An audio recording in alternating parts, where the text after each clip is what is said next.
Ok. Capítulo 3. ¿Quién iba a decir que sería así? Me estoy acordando de un episodio que me ocurrió hace unos años en la universidad, en una de esas asignaturas que sirven de muy poco, por los créditos básicamente, y que dábamos en otra facultad. Tuve una discusión con una compañera. La historia transcurrió más o menos de la siguiente manera. Por un extraño motivo que yo no logro recordar, llegué a clase antes de la hora, de modo que me quedé en un banco del pasillo leyendo un libro de fantasía. De esos en los que directamente las reglas son diferentes porque es otro mundo. Hay dragones y ninguna pretensión por parte del autor que no sea la de entretener. Bien, cuando ya vi que había suficiente gente como para entrar en clase con opciones de confundirme entre el resto de los alumnos, fui a cruzar la puerta cuando observé que venía una compañera un tanto rezagada. Esperé gentilmente y cuando estuvo a mi altura le invité a pasar con un gesto de mi mano. Recalco que estaba leyendo un libro en el que hay caballeros con armadura. Bien, ella se paró en seco entonces y me dijo muy seria: ¿Pasa tú? Yo puse la típica sonrisa del que no sabe muy bien qué está pasando e insistí: No, no, adelante. A lo que ella me respondió ya abiertamente enfadada: ¿Crees que es necesario que me sujetes la puerta? Lo que haces es machista. Claro, ahí mi expresión cambió.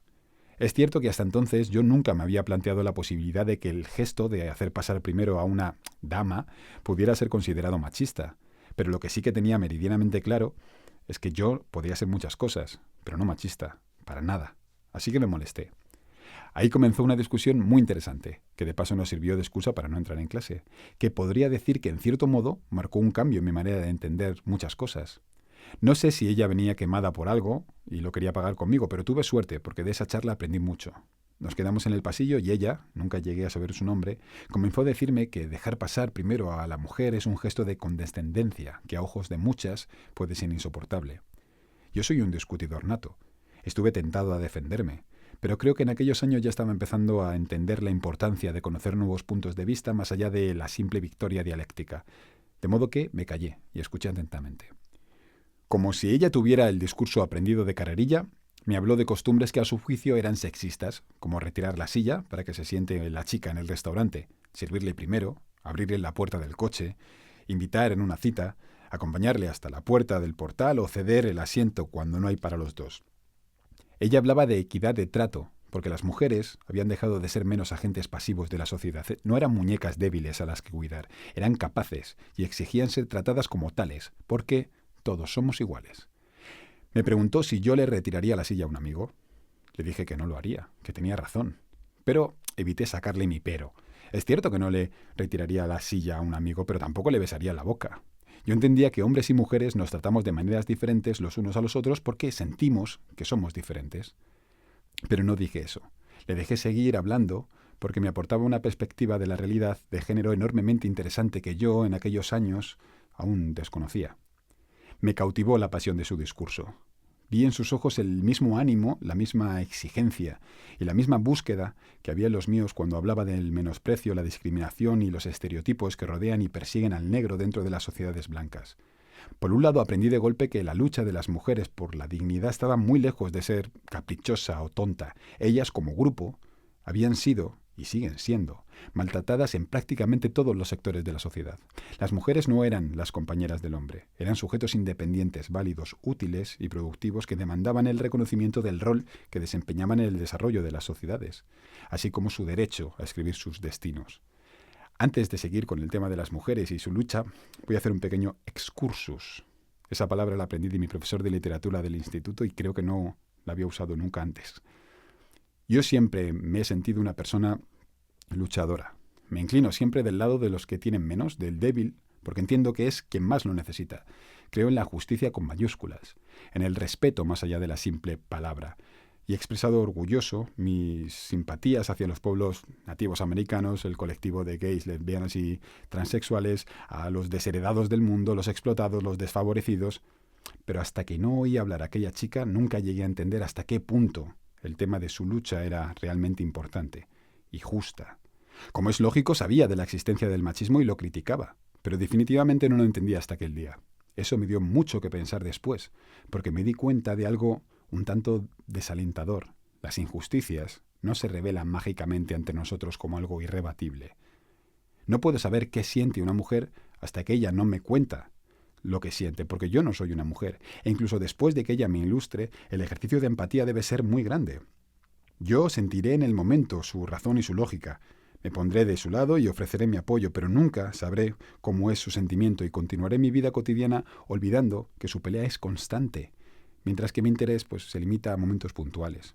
Esto fue lo que me hizo entender que un blanco debe tener el mismo problema a la hora de enfrentarse a todo lo relacionado con el racismo. Antes de aquella charla me enfadaba con los blancos en general como colectivo, aunque no con todos, evidentemente, porque no eran capaces de entender que un negro es negro 24 horas al día, 7 días a la semana, que el racismo no es que te pegue una paliza a un nazi o un grupo de nazis, sino que te hagan sentir incómodo en el día a día cuando entras en una tienda o intentas parar a una señora para preguntarle por una dirección. Ellos no podían sentirlo y entenderlo, como yo lo sentía y lo entendía por la sencilla razón de que no lo son. Esta es una de las revelaciones más tontas y a la vez más importantes que he tenido nunca. A menudo estamos tan satisfechos de nosotros mismos que no somos capaces de ver que tenemos exactamente la misma importancia que todos los demás. El mundo no gira en torno a nosotros. La gente no puede meterse en tu cabeza para ver qué piensas o cómo estás. Si queremos que los demás lo sepan, debemos mostrárselo, porque el camino de sentarse y recrearnos en nuestra incomprensión llega a ninguna parte. Bueno, sí, a la frustración y a la autocomplacencia. Y todo esto terminé apuntalándolo en mi cabeza un día normal en el que supuestamente me levanté para hacer lo que todos los días.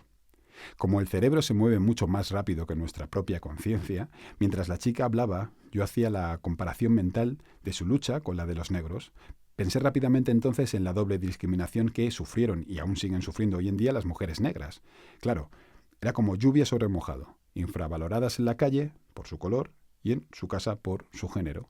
Yo mismo, un luchador joven, con ganas de gritarle al mundo sus defectos, un miembro activo de la comunidad hip hop, comprometido y todo eso, caí en la cuenta de que tenía un libro en casa de Angela Davis desde hacía ya más de 2 años y no había encontrado tiempo para leerlo. Me recriminé por mi injustificable desinterés. Y esa misma noche me dejé de dragones para sumergirme en la vida de una mujer formidable, que fue obligada a elegir entre su color y su sexo y decidió ambas cosas. Después de formarse en una escuela segregada del profundo sur de Estados Unidos, tuvo las narices de terminar siendo catedrática de filosofía en la Universidad de California. Y después, catedrática en estudios de etnia y de mujer en la Universidad Estatal de San Francisco. Ahí es nada. Su libro, Women, Race and Class, debería ser de obligada lectura en los colegios, porque enseña hasta qué punto creer en lo justo e ir a por ello es necesario. Esta persona era una mujer negra y comunista en los Estados Unidos de los años 60.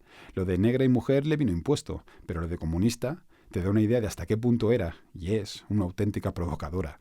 En el año 2005 tuve el privilegio de verla en directo en una conferencia que ofreció en el Círculo de Bellas Artes de Madrid. Y tengo que decir que pocas personas me han impactado tanto. Su cara habla de su valor, de su entrega, de su valía como persona. Es una maestra, de verdad, porque sabe enseñar y tiene cosas que enseñar. En aquella charla dijo que un profesor suyo le repitió 1 y 1000 veces que la obligación del individuo era rebelarse contra el sistema. Y desde entonces yo me apropié de esa frase para siempre. Vuelvo a la chica. Para hacer honor a la verdad, he de decir que tampoco se lo puse del todo fácil, porque comprender y apoyar una causa no significa estar de acuerdo con absolutamente todo lo que se te cuenta. Le di la razón, y me disculpé, en cuanto a eso de que algunos gestos que tenemos como normales podían pasar por condescendientes. Le dije que en ningún caso era mi intención, pero que a partir de ese momento intentaría tener mucho más cuidado. Después llegaron mis alegatos. Primero, mis disculpas venían porque le había molestado y en ningún caso eso era algo que yo buscara. Reconocí que una ofensa se puede dar con independencia de la intención del que ofende y que no es válido defenderse detrás del no lo he hecho adrede. Pero ella debía entender que yo tenía interiorizado que era de buena educación ceder el paso a las damas. Es absurdo, cierto, pero como lo son la mayoría de las normas de buena conducta que nos enseñan. ¿Por qué no se pueden poner los codos en la mesa mientras se está comiendo? ¿Qué utilidad hay en que te digan Jesús cuando has estornudado? ¿Por qué España celebra que la Tierra ha dado una vuelta completa alrededor del Sol comiendo 12 uvas en menos de 1 minuto? Si nos planteáramos todo lo que hacemos racionalmente, terminaríamos solo comiendo, descomiendo, descansando y procreando. Exagero, vale, lo sé. Segundo, supongo que lo de ceder el paso como gesto sexista depende también de la mujer a la que le preguntes. Y ahí es donde está realmente la amiga. ¿Quién tiene razón? ¿La que lo agradece o la que lo critica? O vámonos un paso más lejos. ¿Qué significa tener razón? La reflexión que viene ahora es válida prácticamente para cualquier cosa. La democracia, de la que gozamos, es perfectamente mejorable, sin duda, pero es un gran invento. Todos tenemos derecho al voto sin importar nuestro nivel formativo o social. Si hemos leído o no un libro en nuestra vida, si vamos al colegio electoral condicionados después de una bronca familiar o lo que sea. Ese es un avance que nadie se puede atrever a discutir. Ningún voto vale más que otro. El pueblo deja de no contar y el jefe y el empleado son iguales al menos por una vez. Si nadie puede poner un pero a la idea de la democracia, ¿cómo lo hacemos ahora para decir que alguien tiene razón en un tema que no sea estrictamente demostrable? Todo queda abierto a la interpretación de cada uno, o al maravilloso concepto de intersubjetividad, según el cual lo cierto o correcto se decide por consenso. Por ejemplo, ¿quién ha sido el mejor jugador de baloncesto de todos los tiempos? Michael Jordan. ¿Por qué? Pues porque todos hemos decidido que es así y ya está. Hay un riesgo, que a mi entender es muy peligroso. No importa cómo de bien intencionado seas, el hecho de que uno crea que tiene razón no debe servir para imponer sus ideas a la fuerza sobre los demás. Vamos a ver, cuando los europeos llegaron a África, creían que era salvaje y casi demoníaco que los negros fueran por la selva desnudos, de modo que les obligaron a cubrirse por su bien. Se consideró que sus lenguas eran bárbaras, así que se les forzó a aceptar las civilizadas que ellos traían, por su bien. Se entendió que el culto que procesaban a sus deidades era ofensivo para la verdadera y única fe cristiana, de modo que se les invitó a palos a creer en Jesús, por su bien. Les arrebataron sus nombres para que fueran pronunciables, se les censuraron costumbres, se les reestructuró en países inventados por el hombre blanco en los que se obligó a convivir a personas de distintas tribus, que poco o nada tenían que ver unas con otras, se prohibieron a sus curanderos, se despojó de poder a sus líderes, y todo esto, y mucho más, siempre, por su bien. La lógica era aplastante. El europeo estaba en posesión de la verdad, y eso le legitimaba para imponerla a sangre y fuego si era necesario, porque el fin justifica los medios. Pequeños males para un bien superior. Pero bueno, me estoy yendo. Lo que quiero decir con esto es que la chica que me hablaba de la necesidad de luchar contra los estereotipos que oprimen a la mujer estaba muy cerca de pecar de autoritarismo cuando decía que era vergonzoso que algunas mujeres se quedaran en casa a cuidar de sus niños mientras los maridos proveían. Yo le dije que creía, y aún creo, que hay líneas que no se pueden cruzar con tanta alegría. La mujer, como el hombre, debe tener plena libertad de elección. Sé que todos vivimos rodeados de condicionamientos que determinan qué terminamos por considerar como bueno o como malo, pero ese hecho no debería ser la única coartada que justifique el convencimiento de que tienes más razón o que eres mejor que nadie. Hablé de que me parecía una inaceptable falta de respeto hacia las mujeres que dicen querer estar en casa. Ellas, igual que ellos, tienen el mismo derecho que cualquier otra persona a decidir sobre cómo quieren vivir su vida, y ninguna decisión es mejor o peor que otra cuando la estamos tomando con libertad. Ni son menos mujeres ni menos personas, y la lucha no debe estar en atacar su decisión, sino en procurar la posibilidad de la elección. A todos. Ella no estaba de acuerdo. Me decía que aquellas mujeres que aceptaban el rol tradicionalmente femenino en las relaciones de pareja eran poco menos que traidoras a la causa. En ese punto no íbamos a llegar a un acuerdo, de modo que, una vez dejada bien clara mi postura, cambié al siguiente tema. En esta parte de la conversación ella estaba bastante más tranquila. Yo también. Habíamos aceptado que no éramos enemigos. Solo dos personas con inclinaciones similares, matizando algunos puntos. Sentados en el banco en el que minutos antes yo leía sobre magos y enanos, la imagen para un observador exterior seguro que no tenía nada que ver con lo que estaba ocurriendo en la realidad. Cualquiera podría haber dicho que éramos amigos de toda la vida o incluso pareja. Hablábamos por turnos, sin dejar de mirarnos a los ojos, con atención y con respeto. Me atrevería a decir que sorprendidos por encontrar de la nada un rato agradable de conversación con un perfecto desconocido. Solo un pequeño momento de tensión. Llegó cuando de mis labios salió la frase: «Los hombres y las mujeres no somos iguales». Ella se encendió de repente y me escupió un «¿Cómo?». Pero yo tenía muy claro lo que quería decir, de modo que se lo expliqué. Le dije que el ser humano es un animal sexual y sexuado. El hecho de que todos seamos equivalentes, es decir, que valgamos lo mismo, no significa en absoluto que seamos iguales. A mí, como macho heterosexual de mi especie, pues me atraen las hembras humanas y no los otros machos. La explicación no la sé, pero sí que no albergo duda alguna de que si me gustan las mujeres no es porque tengan culo y tetas, es porque tienen algo que hace que sexual y emocionalmente me resulten atractivas. Si todos fuéramos iguales, todos seríamos bisexuales, porque el género no sería un condicionamiento a la hora de buscar pareja. En ese punto, aunque le costó, sí que terminó por darme la razón. Me dijo que a partir de ese momento intentaría sustituir la palabra igual por equivalente, pero que aún así no dejaba de ser un juego de palabras. Todos merecemos las mismas oportunidades y el mismo trato. A eso solo podía responderle yo con un amén. Ese día me di cuenta de que hablar de las diferencias entre los hombres y las mujeres es un tema muy complicado y resbaladizo, porque hay muchas susceptibilidades que pueden ser heridas. La mujer ha sufrido injusticias desde un tiempo inmemorial y es ahora cuando por fin encuentra un hueco para asomar la cabeza y gritarle al mundo sus demandas. Como hombre creo que me ha tocado vivir una época en la que lo importante es mostrar apoyo a la causa, que es la de todos, más que poner peros. Hay proclamas que recitan algunas feministas con las que no estoy del todo de acuerdo, porque tengo derecho a discrepar, pero a día de hoy opino que frente a un enemigo común, ese que se resiste a equiparar sueldos, el que justifica el maltrato, el que veja, el que asesina, pues no nos podemos permitir el lujo de dar imagen de división.